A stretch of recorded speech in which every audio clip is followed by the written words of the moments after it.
todos. Declaro aberta a sessão de número 397 do Conselho Superior da Defensoria Pública. Inicio aqui com alguns breves comunicados.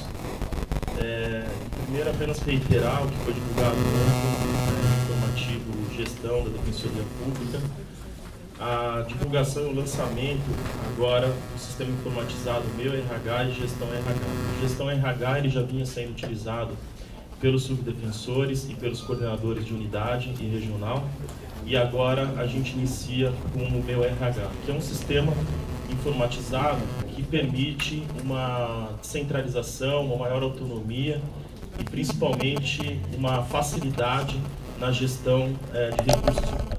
Então, pelo Meu RH, agora tanto o defensor público quanto o servidor conseguem visualizar qualquer questão relativa ao departamento de RH. Então, desde afastamento, férias, substituições, tudo isso é possível ser visualizado facilmente pelos defensores e servidores e permite, principalmente, uma gestão bem mais facilitada por meio dos coordenadores de unidades e com as subs. Esse sistema e a utilização deles vai ser apresentado com um pouco mais de detalhes e até para capacitar a utilização agora no dia 17 de novembro, quando faremos a nossa segunda reunião com todos os coordenadores aqui na Defensoria Pública.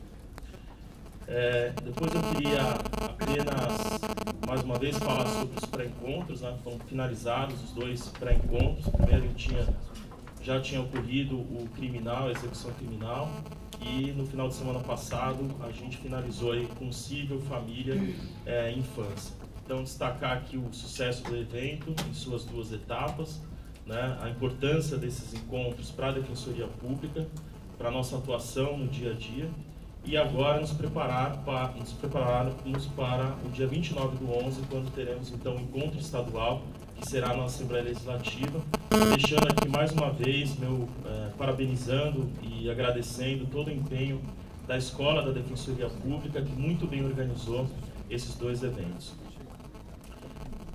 Hoje também, ontem eu tive a reunião do CONDEG, Colégio Nacional dos Defensores Públicos Gerais, e não pude ficar, e retornei hoje justamente para essa sessão do Conselho e para o evento que teremos hoje à tarde, mas não pude ficar em Foz do Iguaçu, onde terá o lançamento de uma força-tarefa no Paraná, em decorrência dos Defensores Sem Fronteiras, que é uma atuação conjunta de todas as defensorias públicas do Brasil, fazendo uma cooperação entre os defensores públicos, tanto na forma de capacitação dos defensores, uma troca de ideias, um intercâmbio de ideias, como também um conjunto, né, somar esforços entre os defensores públicos para atuações específicas em determinados estados. Então, hoje a gente encontra no estado do Paraná um sistema bastante delicado. Na verdade, a questão do sistema carcerário é complicada como um todo, no Brasil inteiro, mas recentemente no Paraná essa situação tem sido agravada, inclusive com diversas rebeliões nos presídios daquele estado. Então, foi feita uma força-tarefa envolvendo defensores públicos de 16 estados para atuação em 10 mil processos, em 10 unidades prisionais e envolvendo 4 cidades do estado do Paraná. A Defensoria Pública de São Paulo está colaborando com a participação de 6 defensores públicos, 3 vão ficar durante 8 dias e depois eles retornarão e outros 3 participarão do restante dessa etapa. Então, quero aqui enaltecer essa iniciativa e desde já agradecer o empenho desses defensores públicos de São Paulo que se disponibilizaram para se destacar e para que se locomoverem até aquele estado para esse trabalho em colaboração. Queria também dizer um pouco sobre a ação civil pública que foi movida pelo Núcleo de Direitos Humanos, né, subscrita aí pelos colegas Carlos Veis, Daniel Skromov, Leandro Castro e Rafael Galati. A Defensoria Pública vinha acompanhando isso, a administração, estávamos aí em contato com todos eles e recentemente a gente foi, depois de quase 6 meses, a gente recebeu lá a notícia da liminar que tinha sido deferida em favor aqui do pedido da Defensoria Pública. Desde então, estávamos em contato com eles, dando aí todo o respaldo necessário diante do editorial controverso, com críticas bastante acentuadas aí a atuação da Defensoria Pública, a nossa comunicação já tinha entrado em contato com o Estadão e enviado uma nota de esclarecimento que infelizmente não foi publicada. Nossa assessoria de imprensa, e aí comunicando que essa manifestação seria institucional, né, o Estadão acabou não publicando esse esclarecimento, seja no meio impresso, seja no Estadão Online, né? Mas ontem também fomos aí novamente surpreendidos com a cassação dessa decisão. Foi cassada ontem, salvo engano, pela terceira Câmara de Direito Público, então que cassou essa liminar da Defensoria Pública, mas fica aqui mais uma vez a declaração de apoio institucional a esses colegas que atuaram e que estão atuando e continuam atuando nessa ação. Eu acho que eram esses.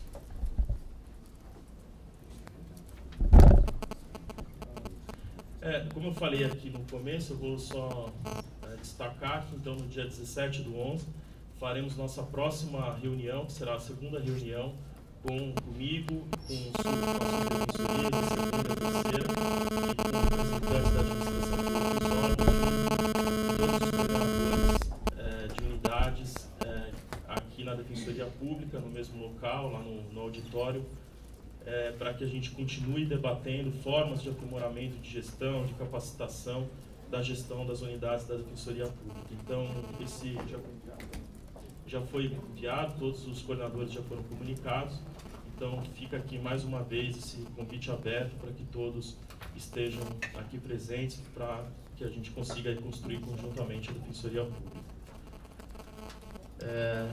Com essas comunicações, vou iniciar. Tem alguma comunicação da presidência? Da Secretaria?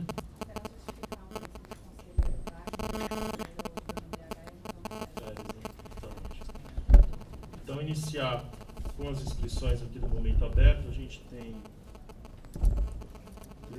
8 pessoas inscritas. Vou então iniciar e da mesma forma como das outras vezes, eu vou pedir para a gente observar o prazo de 5 minutos, o tempo. Quando estiver chegando esse prazo, já antecipo aqui que eu vou pedir para finalizar, chegar às conclusões, para que a gente consiga ouvir-los todos e depois aqui a gente iniciar com as manifestações dos conselheiros e em seguida com o Momento Aberto. Também vou pedir desde já para que o público não se manifeste com palmas, com qualquer tipo até de comentário, para que a gente consiga manter aqui a ordem dos trabalhos e que a gente consiga com tranquilidade, com serenidade, avançar nesse assunto e em todos os demais da pauta que a gente precisa enfrentar hoje.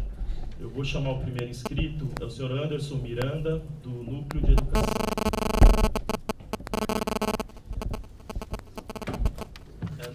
É da Educafro, né? É Núcleo de Educação da Educafro? Pode falar.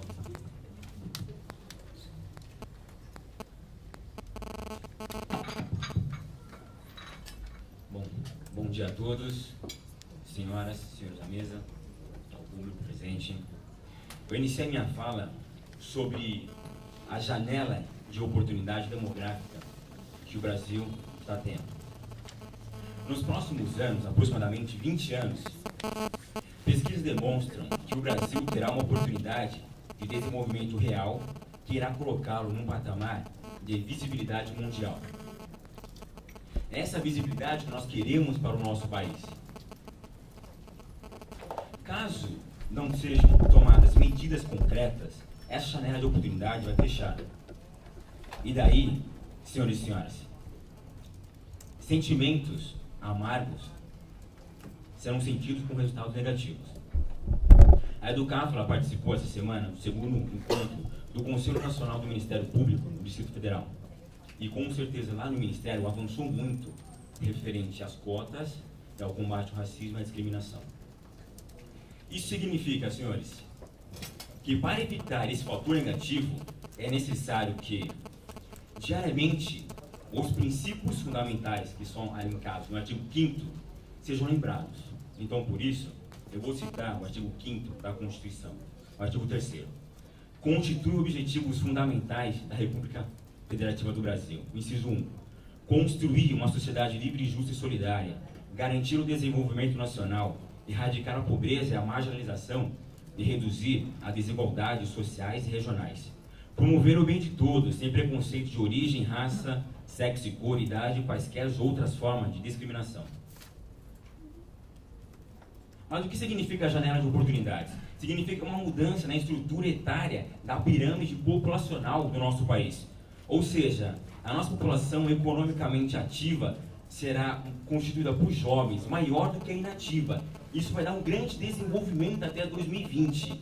Mas para que isso aconteça, nós não podemos perder tempo. Nós temos que caminhar. A questão do ProUni, que completou 10 anos, nós observamos que já teve uma mudança significativa. E é possível ver que o país está transformando referente à inclusão do negro. Alguns dados. Em 2010, em 2020, a nação ela concentrará 67% e 70% da população entre idades de 15 a 64 anos. As pessoas com idade de 15 a 24 anos que vão ingressar na vida laboral vão ser constituídas 17% de 2010, ou seja, os jovens 17% em 2010 e 16,34% até 2020. E a estimativa para 2030 é que essa população reduza. Por isso que nós não podemos perder tempo e fazer com que as políticas aconteçam. Outros países desenvolvidos já estão preocupados com o envelhecimento de suas populações e o aumento da demanda por serviços previdenciários.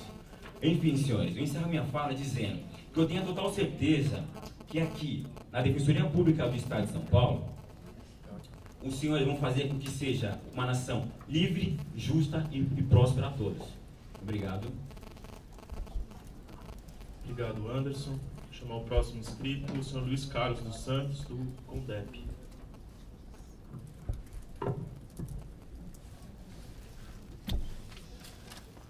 Bom dia.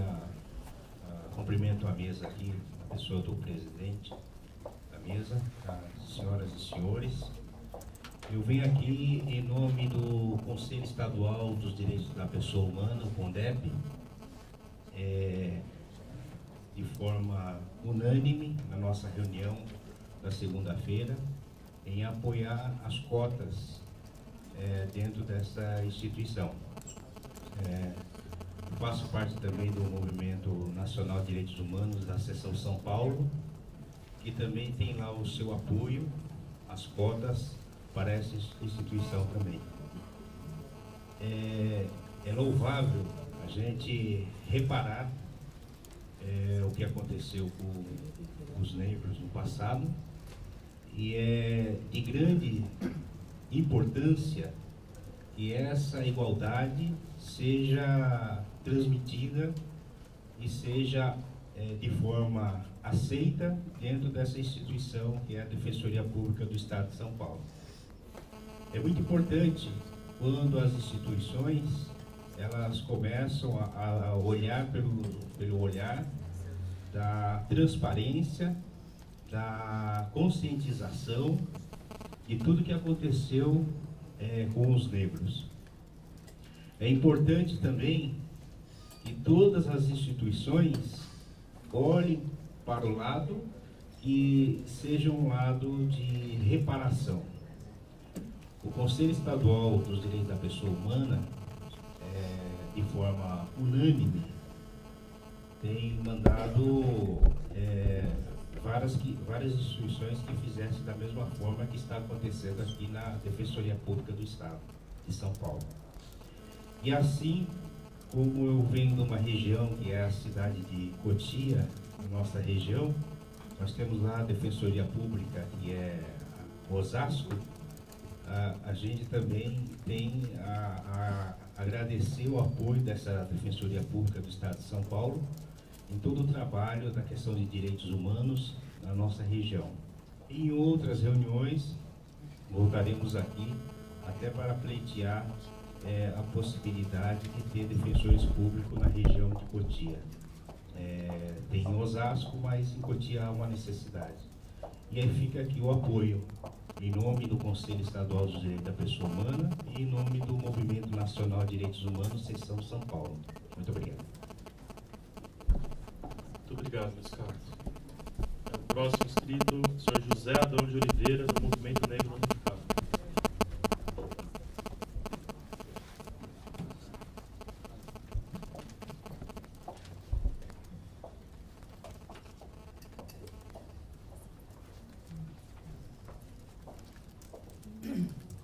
Bom dia.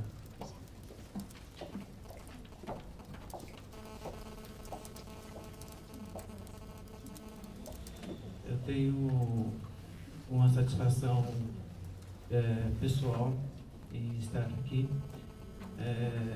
Não é a área que eu tenho a atenção habitual de participar, mas ao receber pela internet, né, a divulgação do evento, aí eu fiz questão de vir, não para falar, mas para ouvir. Mas entendo a oportunidade de falar, eu faço questão de lembrar uma frase do Machado de Assis, publicado no jornal de 1896. Não importa o regime, monarquia, aristocracia ou república. Quando se trata dos da minha espécie, o pau come. Tem um outro evento, curtinho, que é o João Cândido, que estava no Hospital de Alienados, de 1911 a 12, e ele foi defendido por Sobral Pinto, e Sobral recusou a receber qualquer gratificação. Segundo ele, a causa era simplesmente a causa de justiça. Tinham feito a justiça e ele atuou para corrigir essa injustiça em 1912. Tem um trecho do livro da Carolina Maria de Jesus, Quarto de Despejo, no dia 15 de maio, no diário dela, em que ela fala assim: eu classifico São Paulo assim: o palácio é a sala de visita, a prefeitura é a sala de jantar e a cidade é o jardim, e a favela é o quintal onde jogam os lixos.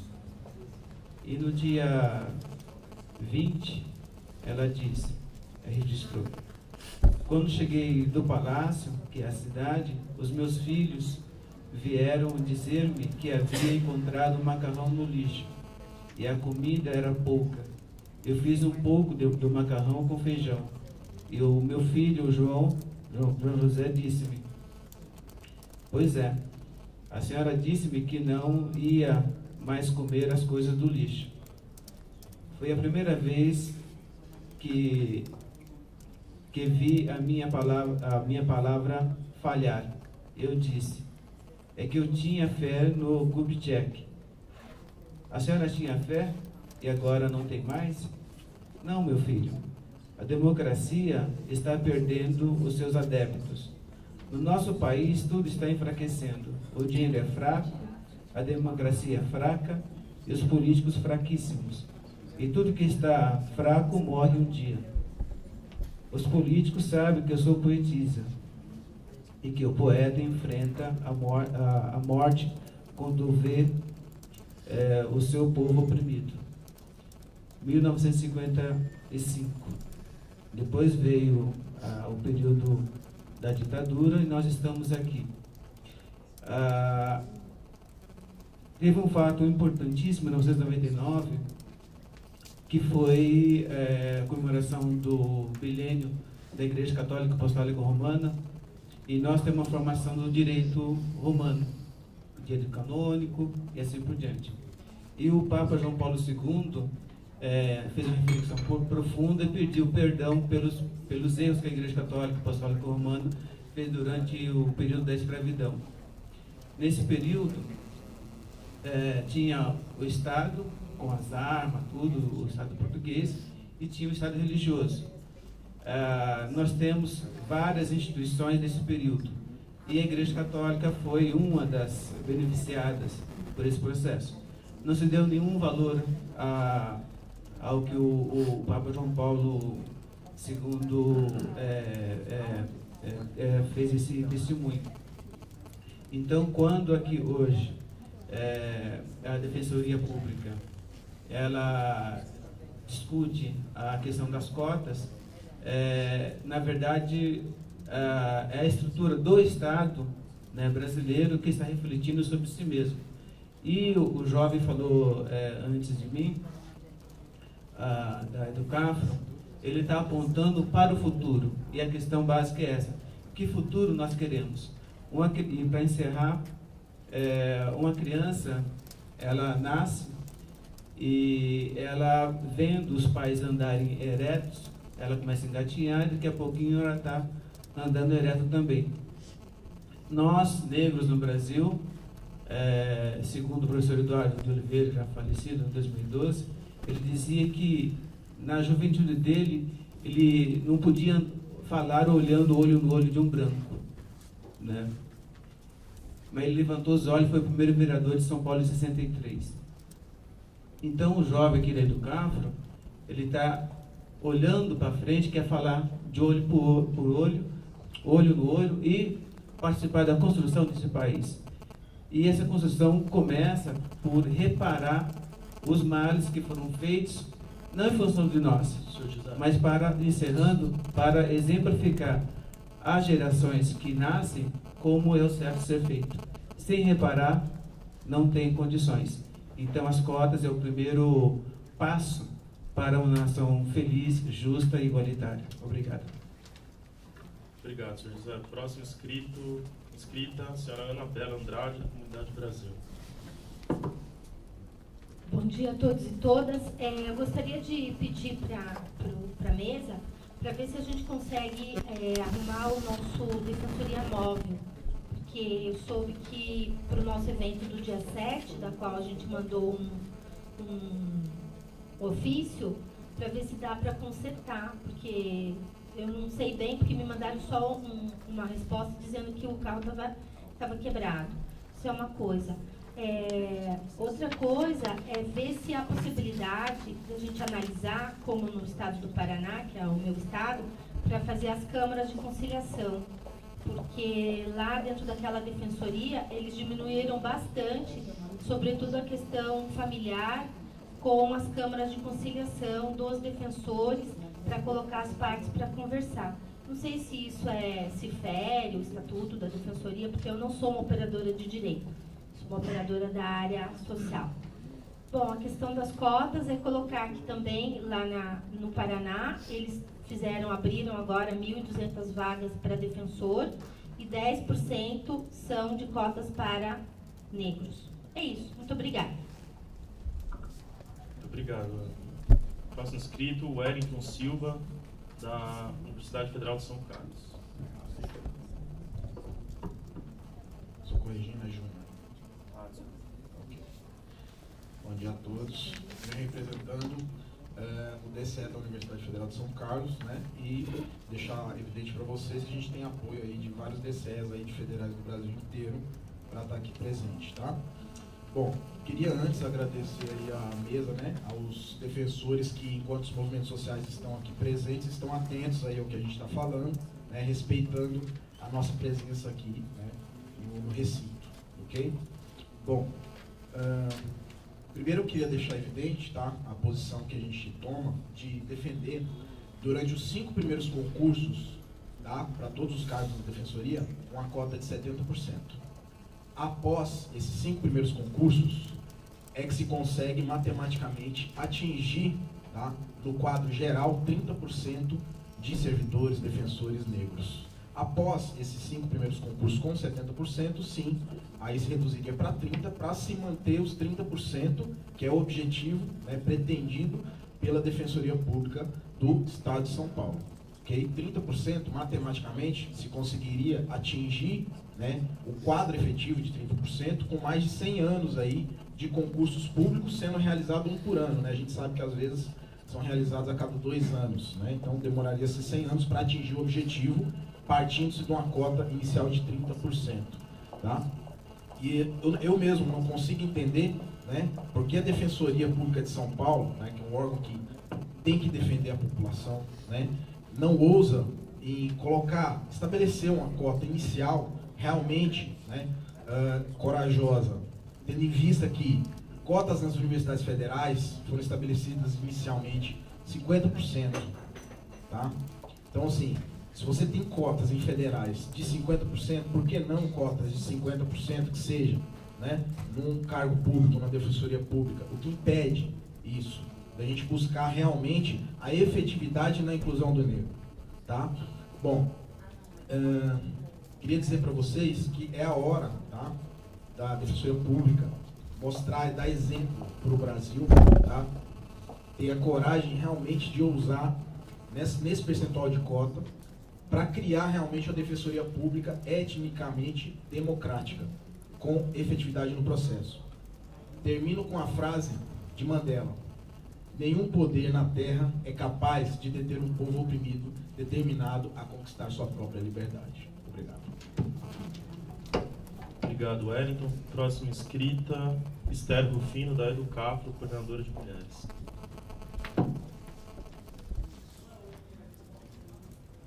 Bom dia a todos e a todas, senhoras e senhores da mesa, a todos presentes.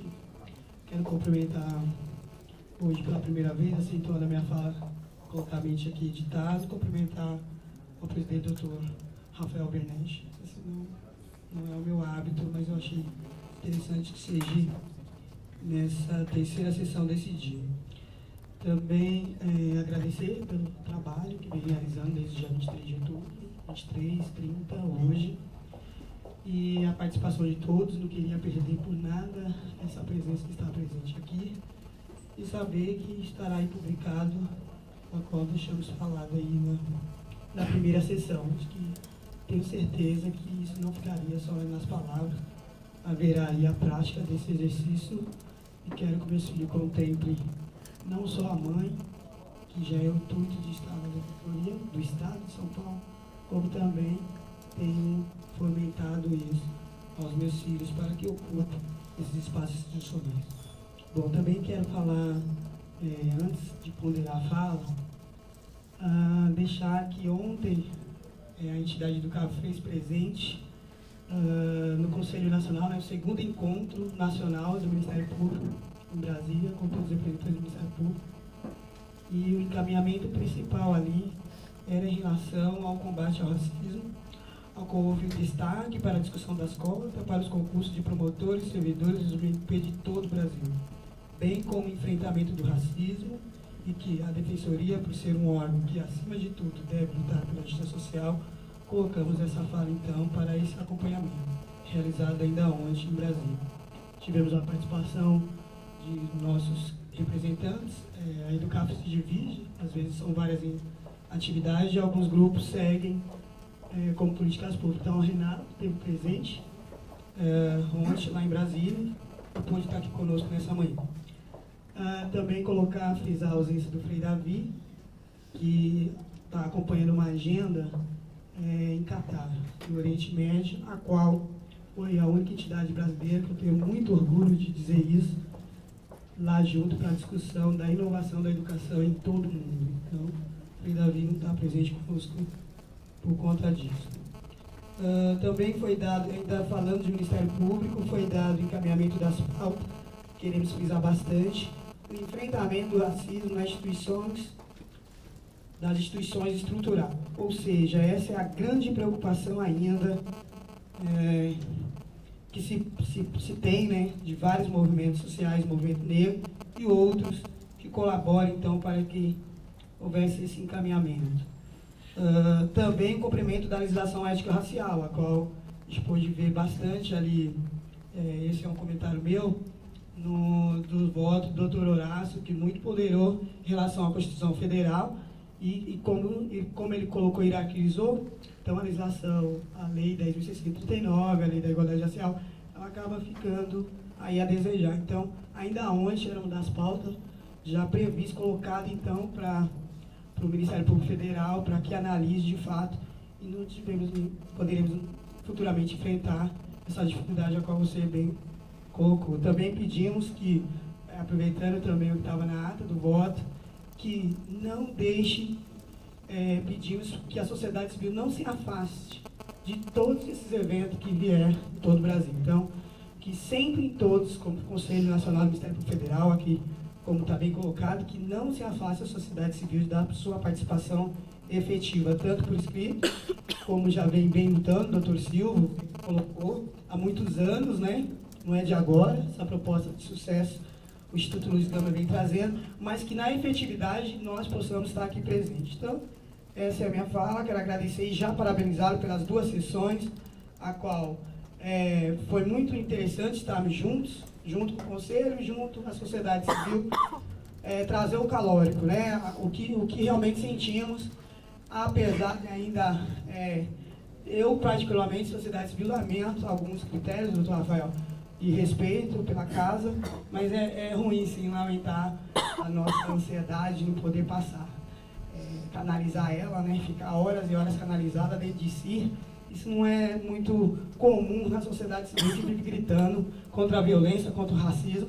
E na minha intuição, mulher, e que está sempre, né, é tão recente a participação da mulher, e da mulher negra, então, nem se fala. Então, pedir desculpa não seria o fato da sessão passada, mas dizer, doutor, que eu tentei virar, me preparei para essa sessão, mas não tirando de mim essa ansiedade de dizer a verdade categoricamente, e espero que na presença de lutarei até o fim, para estar presente junto à Defensoria, a gente poder também fazer essa parte e passar de um modo multiplicador e inovar também a casa, né? Essa é a participação. Então, obrigado. Estou muito feliz de poder estar aqui novamente, porque queria essa participação rubricada. Cheguei na minha região, lá na minha comunidade, passei todo o trabalho que foi feito. Eles se sentem representados, as mulheres se sentem representadas, tem algo mais, né? Então, foi muito bom, obrigado de coração na participação. Espero crer mais uma vez que essa discussão agora da porcentagem, que não fuja muito da realidade do que nós somos, né? Nós somos a maioria, então, bem colocou o Hélio aqui, a gente poderia pedir aí, então, 70%, se for ver pelo cálculo temático, né? Mas já agradecendo pela iniciativa, e essa iniciativa que ela seja muito bem ocupada, ok? Obrigado, muito obrigado a todos. Obrigado, Esther. Próximo inscrito, senhor Silvio Luiz de Almeida, do Instituto Luiz Gama, e conselheiro do Conselho Constitutivo da Cadeira.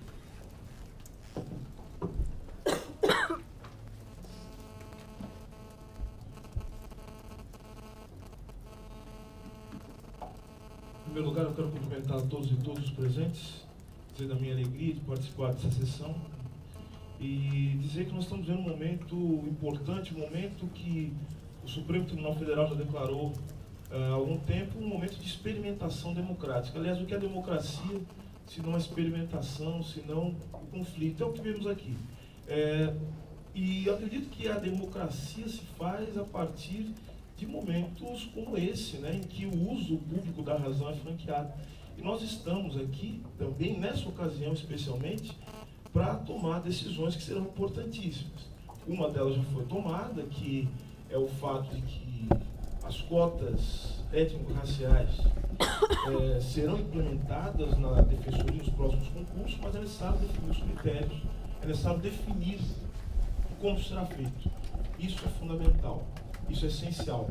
É isso que vai fazer, que vai demonstrar se de fato há vontade, se a casa de fato está realmente interessada em fazer valer isso tudo, que é o resultado de uma construção que não começou aqui, não começou com o trabalho das pessoas que estão aqui, mas é uma construção histórica, é o momento, é o ápice de toda uma luta de muitas vidas. Então, quero falar rapidamente sobre o que considero ser os pontos fundamentais, sobre os critérios que é o objeto das decisões que devem ser tomadas pelo Conselho. Em primeiro lugar, em relação ao percentual de reserva. Acredito que não há racionalidade, e portanto, quando falo de racionalidade, falo que não há critério de justiça, não há uma justificativa plausível para um percentual inferior a 30%, como já foi colocado aqui. Inferior a 30%, acredito que não está em linha com aquilo que é necessário para fazer valer o espírito da lei, para fazer valer a finalidade da norma da resolução, da alteração que será feita, que, acredito eu, a finalidade seja tornar concreto, primeiro, o princípio democrático e o princípio republicano, tornar o acesso a esse espaço institucional, que é um espaço de poder democratizado, desmontar o racismo institucional de que padecem instituições no Brasil por conta do processo histórico que nós já conhecemos. Então, veja, num dos votos, se não me engano, no voto do conselheiro Miragaia, ele propõe um percentual de 20%. E ele usa como critério comparativo a lei federal que trata da reserva de vagas nos concursos. Mas acredito que a comparação ela não é de todo correta. Primeiro que estamos falando de um universo, e falando dos servidores federais, de mais de 1 milhão de pessoas, e sendo que 89% desse 1 milhão ocupam cargo no Poder Executivo. Aí, estamos falando do Brasil inteiro, não estamos falando aqui no contexto de São Paulo. E o intuito de qualquer projeto que institui ação afirmativa é que ele seja efetivo. É que com o tempo não seja necessário mais utilizar esse critério. Toda ação afirmativa tem como ponto fundamental a provisoriedade. Então, colocar um critério de 20%, que inclusive não se justifica e que não faz muito sentido, tendo em vista a realidade de São Paulo e a realidade dos negros, da população negra de São Paulo, que é de 36,4%, segundo estudos, apenas atrasaria esse processo e tornaria inócuo também, como já foi dito, tornaria inócua a medida, tornaria ela ineficiente. Então, nesse sentido, não há qualquer tipo de racionalidade justificativa com critério inferior ao critério, ao percentual de 30%. É isso. Outra coisa importante também que deve ser dita é em relação à declaração e autodeclaração. Está havendo uma pequena, assim, alguns pequenos equívocos sobre esses dois conceitos. E o voto do ministro Lewandowski na DPF 186 deixa bem claro que são questões diferentes. A autodeclaração, ela por si só faz com que o candidato ele já supra os requisitos para gozar do direito de concorrer às vagas reservadas. Agora, a declaração, obviamente que ninguém vai obrigar ninguém a concorrer pelas vagas reservadas, mesmo uma pessoa negra, se ela não quiser concorrer pelas vagas reservadas, não é obrigado a fazer isso. Agora, se quiser fazê-lo, ali no critério de heterodeclaração, ela certamente terá que passar pelo crivo da banca examinadora para atestar a sua condição. Ao que me parece, pelos votos que foram colocados, pelo voto vencedor, o que nós estamos falando aqui é de heterodeclaração. O que eu considero muito mais correto, até para evitar fraudes, até para que a lei seja respeitada. Então, é necessário definir claramente quais são os critérios, e nesse sentido não temos que ter medo. Isso aqui é uma experimentação democrática. Quando eu falo de experimentação democrática, eu não falo de fórmulas malucas e nunca testadas. Estamos falando de coisas que já estão dando certo no Brasil, experiências que já são bem-sucedidas e que encontram um amparo jurídico, sim. Inclusive o próprio Poder Judiciário ampara isso. Então, minha sugestão, minha indicação, é que se definisse muito claramente qual é o beneficiário da vaga, quem é que pode concorrer. Na minha opinião, tem que ser pessoa que apresenta fenótipo que a caracterize como negra ou parda, ou cujo ascendente de primeiro grau em linha reta seja preto. É fundamental isso. Porque nós sabemos que o racismo ele causa estratificação social. E não vejo qualquer problema na apresentação de documentos. Isso não é qualquer tipo de discriminação negativa. Nós estamos falando aqui de discriminação, sim. A discriminação positiva é absolutamente compatível com a Constituição. É necessário discriminar positivamente para podermos chegar num patamar de igualdade. Então, eu acho que a definição dos critérios é fundamental. E nós não podemos nos amedrontar em relação a esse tipo de experimentação que será feita aqui pela primeira vez, mas que já há precedentes em outros lugares, para que seja garantida a lisura e seja garantida também o respeito ao espírito da lei. Muito obrigado. Obrigado, senhor. Próxima inscrita e última inscrita, Helenice Santana, do Sindicato dos Psicólogos. Bom dia. Quero cumprimentar a mesa e quero cumprimentar a plenária. E também quero declarar aqui meu profundo agradecimento à Defensoria Pública do Estado de São Paulo. Tive a grata satisfação de conhecer o senhor Flávio Frassetto, meu grande companheiro e amigo nas lutas lá na periferia da Zona Leste, e dizer o quanto os meninos e as pessoas da periferia respeitam a Defensoria Pública. E dizer o quanto a Defensoria Pública tem nos ajudado. Somente em falar, verbalizar Defensoria, o quanto é visto o respeito da população mais carente.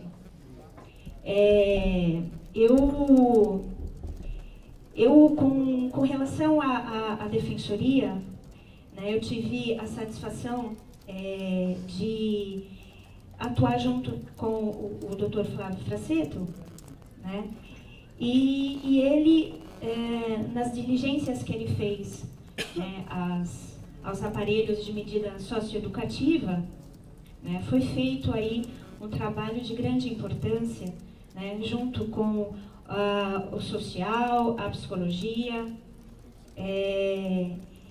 e aí eu percebi que quando a gente está mais próximo dessas pessoas, a gente humaniza, a gente aproxima essas pessoas da gente. Então, por que não a cota, né, para os negros e negras? Mesmo porque eles vão estar mais perto dessas pessoas, né, vai conseguir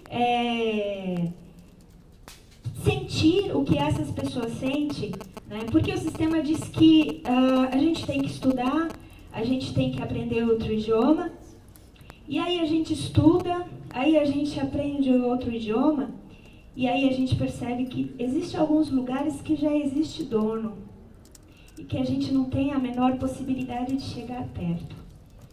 Então, eu defendo as cotas não por uma questão ideológica, mas por uma questão estratégica. Existem espaços que o Brasil tem uma dívida muito grande para com essas pessoas, né, para conosco, para com os indígenas, para com os negros, negras, né, para com o povo da periferia. Então, eu acredito que é de suma importância que vocês possam olhar com carinho, né, e que possa perceber que, dando esse espaço, vai ter uma interface com essa população mais carente, né, lá da periferia. Eu fui técnica da Fundação Casa durante 5 anos.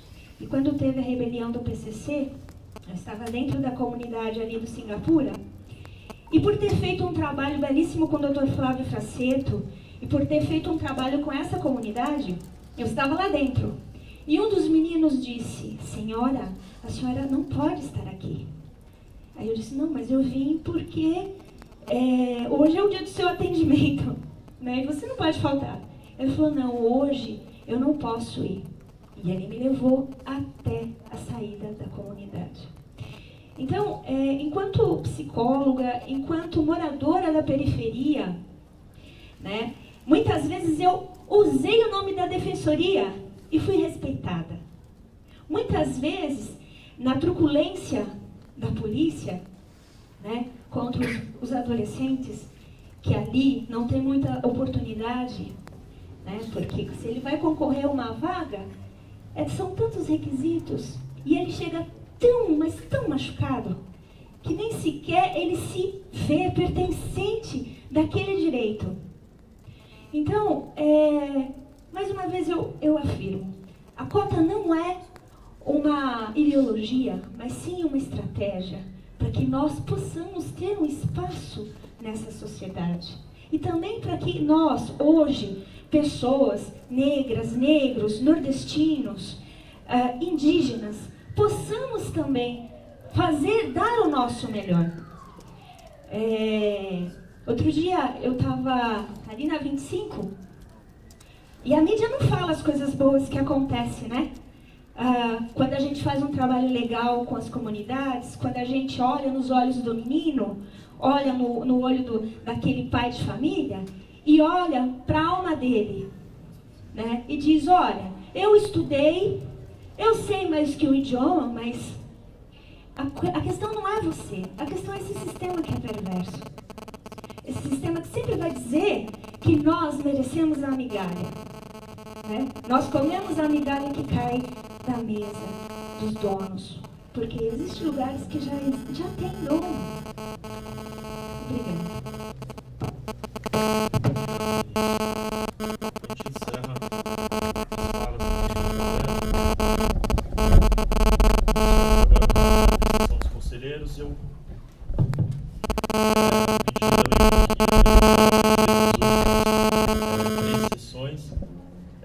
no momento dos conselheiros, a gente passa as manifestações sobre assuntos gerais e deixar as questões trazidas sobre cotas que está na pauta para que a gente discuta quando formos enfrentá-los no momento, na hora do dia mesmo. Só em relação às falas, todas elas praticamente foram sobre cotas, que também vou deixar como uma questão oportuna, mas só a fala da senhora Anabela, que trouxe a questão da defensoria móvel, dizer que essa atividade está sendo feita muito no núcleo das mulheres, e a segunda subdefensoria geral discriminação, também os dois núcleos, e com a segunda sub. A informação que eu tive é que realmente haveria, parece que uma impossibilidade, talvez técnica, e não sei exatamente qual que é a questão dessa unidade móvel que não poderia ser utilizada agora, no dia 7, mas que a Defensoria está participando junto com esses dois núcleos e a gente terá aí defensores públicos destacados para atender, prestar esse atendimento nesse evento do dia 7. Sobre câmaras de conciliação, a Defensoria estimula a prática de atuação extrajudicial. Nós temos tanto os defensores públicos quanto o CAN, os nossos psicólogos, assistente social trabalhando nessa atividade. É uma meta, um objetivo da Defensoria Pública também, fomentar e cada vez mais aumentar essa prática de solução extrajudicial de conflitos, porque a gente sabe que acaba sendo muito mais efetivo, diminui a judicialização. Então, sempre que possível, essa prática, a gente tem buscado meios de estimular e agora buscando novos mecanismos, aperfeiçoando o fluxo hoje existente entre a Defensoria Pública e os SEJUSCs do Tribunal de Justiça. A gente tem estudado, aperfeiçoado, o nosso assessor civil, Antônio Machado, ele tem acompanhado de perto, consultando os coordenadores de unidade, para que a gente encontre o melhor fluxo entre a Defensoria Pública e os SEJUS, que são esses órgãos do Tribunal de Justiça, para que a gente também consiga atuar em parceria. Então, eu inicio as inscrições para o momento dos conselheiros. Luiz Eduardo. Bom dia a todos, senhor presidente. Inicialmente, eu gostaria de... Não sei se eu entendi na fala de Vossa Excelência o que foi dito exatamente, com relação à matéria relacionada ao Estadão, o editorial do Estadão, na medida que Vossa Excelência mencionou que foi proferida uma nota de esclarecimento ao Estadão que foi publicada, já defendi isso em alguns lugares, defendo abertamente aqui, se não seria o caso de judicialização de uma ação judicial para que o exercício de direito de resposta fosse levado à íntegra, ou seja, publicação no mesmo veículo, no mesmo tamanho, das explicações devidas pela Defensoria Pública. É um exercício que tinha na lei de imprensa antiga, que por conta daquele julgamento do Supremo Tribunal Federal restou perdido, mas que ainda não está definitivamente espancado do sistema. Eu acho que se o ataque foi dado à Defensoria, e de certa maneira isso aconteceu, eu acredito que nos cabe a solução judicial para reservar naquele órgão de imprensa o direito a prestar a informação devida como ela deve ser feita. A fala de Vossa Excelência foi dita, se eu compreendi perfeitamente, nós fizemos uma nota e a nota não foi publicada. Isso então reforça mais ainda o caminho da judicialização. Se a nota fosse publicada, talvez não haveria nem essa necessidade, porque o esclarecimento seria suficiente. Eu acho que, com todos os detalhes da ação, ela é uma ação bem extensa, eu tive acesso à inicial depois que ela foi circulada, ela tem muitos assuntos, muitos detalhes, mas acredito que, seja pro lado que for, da opinião que tiver, a notícia veiculada no Estadão, perdão, a notícia não, a opinião do Estadão não confere com aquilo que consta da inicial e nem com qual foram os pedidos solucionados. Então, acho que uma defesa institucional, eu acho que nós devemos buscar, na minha opinião, a judicialização de uma solução para o caso. Em segundo lugar, Eu gostaria de parabenizar a Corregedoria Geral pelo comunicado 26/2014, no qual nós estávamos com algumas dificuldades com relação aos relatórios. Acho que foi muito bem, parabéns pela iniciativa. A carreira se tranquiliza com relação a isso. Com relação ao terceiro assunto que eu gostaria de mencionar, senhor presidente, é relacionado à reunião que nós tivemos ontem sobre a Lei Complementar 988, para que os colegas saibam, tanto do Conselho quanto da carreira toda e a população que aqui está presente, a adaptação à Lei Complementar 80, a Emenda Constitucional 80 e a Lei 988 caminhou bem. Nós quase que conseguimos discutir todos os pontos de aplicabilidade ou não da emenda à Defensoria Pública, o que haveria necessidade de inclusão legislativa na nossa forma de ver naquela comissão. E agora, a partir de agora, nós temos 2 ou 3 reuniões com destaques especiais de cada membro da comissão, e aí até convoco a administração ou os colegas defensores para que, se tiverem interesse, que remetam a mim ou qualquer outro membro da comissão as informações que queiram que seja incluído nessa Lei 988, sabendo que ela tem como escopo principal a adequação dela à Emenda Constitucional 80. Então, alguns assuntos que sejam de maior densidade comportarão, ao nosso ver, lei própria, lei separada, lei destacada, mas para que os colegas saibam, algum tipo de inclusão é possível. Então, se for de interesse dos colegas e também da administração, é o momento de formular algum tipo de pedido. Rafael Português, primeiro sobrevisor, estava presente, já deu algumas sinalizações de quais são os interesses da administração, mas talvez os colegas da carreira como um todo não tenham nem esse time, esse momento exato para saber. Então, nós estamos nesse momento de colher novidades para serem incluídas na 988 ou pelos pensados que são possíveis. E com relação ao quarto assunto, senhor presidente, eu tenho ouvido dos colegas por aí, dos defensores públicos, a dificuldade em reposição de oficiais e agentes. Eu não acompanho muito bem a questão, eu não sei se nós temos vagas em aberto e oficiais e agentes a serem chamados para repor as vagas. Não sei qual que é esse quadro atual, então não sei se essa informação também está presente, mas talvez nós tivéssemos um pouco mais de circulação dessa informação, é importante para a gente, para saber a velocidade de reposição dos oficiais e dos agentes ao serviço da Defensoria Pública. E por quinto assunto e último, senhor presidente, na sessão passada nós demos posse a uma colega nova do 6º concurso, talvez acho que era a penúltima ou a última da lista, e esse concurso, o ingresso dela não foi precedido de um concurso de remoção. Alguns colegas do 6º concurso vieram perguntar quando haverá esse concurso de remoção, pois eles têm interesse nessa remoção, ainda que pequena, por constar de ser apenas uma vaga, mas eles têm interesse talvez naquela vaga ou em outra vaga, considerando que as vagas podem ser alteradas ao longo do certame. Então, como um se candidata, outro se candidata, eles me questionaram, não é nossa prática é dar posse após o concurso de remoção. Então, nem sei qual foi o motivador dessa mudança de posicionamento, mas pelo jeito você saber quando haverá a realização do certame de remoção para que os colegas do 6º concurso possam exercer esse direito. É só isso, senhor presidente. Augusto.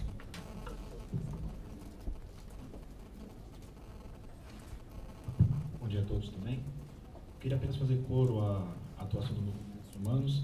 Eu e o Pedro Avelar, que estivemos lá durante 2 anos e participamos desse processo e até da aprovação da inicial da ação civil pública,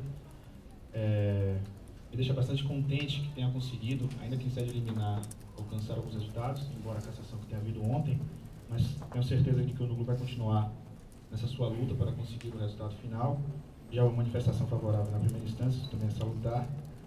Então, queria parabenizar tanto a atuação do Leandro, Rafael Galati, o Carlos Veiga, Daniel Escomov, e lembrar que esse material começou em 2011, ou seja, não foi um aproveitamento político por causa das manifestações do ano passado. Ele começou a coletar, desde 2011, várias manifestações, provas para chegar na produção de uma ação civil pública muito bem elaborada, muito bem trabalhada, e acho que até a própria repercussão no editorial demonstra que ela foi muito bem feita, apesar de ter sido contrária. Demonstra que a atuação da Defensoria foi muito bem feita pelo núcleo, que eu quero parabenizar essas 4 pessoas e os demais participantes, dentre eles eu e o Pedro, que participamos como colaboradores na gestão passada.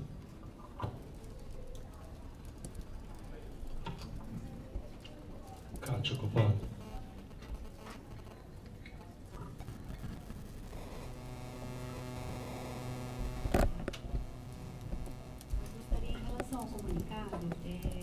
Reconhecer aqui que a Corregedoria também é vitimizada pelo excesso de trabalho, por uma limitação de quadro e também por falhas do sistema de informatização que nós temos.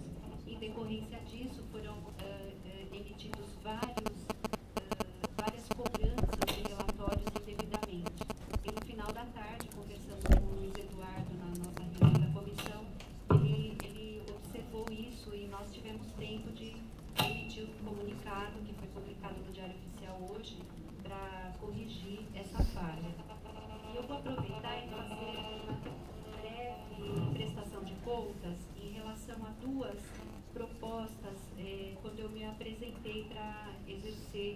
cargo de corregedoria, né, na corregedoria. Um deles, em relação à atuação em orientação e prevenção de irregularidades, nós estamos fazendo várias visitas às unidades que nos pedem o comparecimento. Também ocupamos um espaço cedido pela IDEC para conversar com os colegas nos pré-encontros e também vamos ter esse espaço nos cursos de formação. Então, são momentos que nós estamos abertos ao diálogo com todos os colegas, servidores, nós conversamos com os servidores nas correições e isso tem sido bastante proveitoso.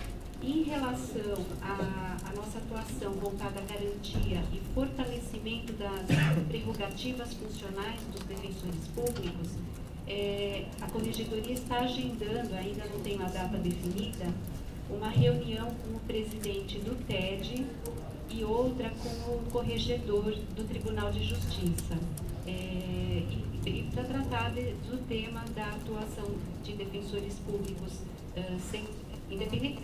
Uma questão é a da